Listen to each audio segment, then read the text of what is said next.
சரஸ்வதி பூஜை நாளை கொண்டாடப்படுவதை முன்னிட்டு சென்னை கோயம்பேடு சந்தையில் காய்கறிகள், பழங்கள் மற்றும் பூக்களினுடைய விலை அதிகரித்திருக்கிறது. இது பற்றி நம்முடைய செய்தியாளர் கவிக்குயில் சரோஜினி அளித்த கூடுதல் விவரங்கள் என்ன பார்க்கலாம்.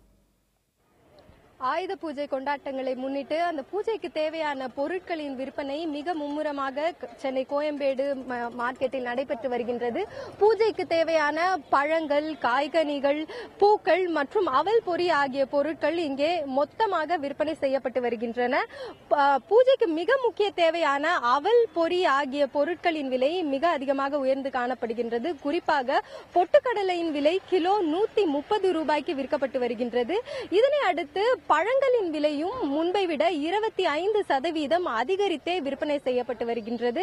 ஆப்பிளின் விலை கிலோ 150 ரூபாய்க்கு விற்பனை செய்யப்பட்டு வருவதாக இங்கிருக்கும் வியாபாரிகள் தெரிவிக்கின்றனர். இது மட்டுமின்றி பூக்களின் விலையும் சாமந்தி ஒரு கிலோ 150 ரூபாய்க்கு விற்பனை ஆகி வருகின்றது.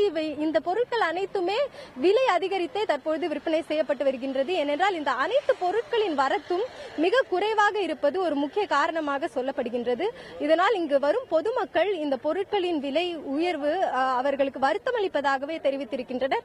இருப்பினும் சில்லறை வணிகத்தில் அவை இன்னும் அதிகரிக்கும் என்பதால் இங்கு பொருட்களை வாங்குவதையே அவர்கள் மிக சிறந்ததாக கருதுகின்றனர். புதிய தலைமுறைக்காக ஒளிப்பதிவாளர் பிரேமுடன் கவிக்குயில் சரோஜினி.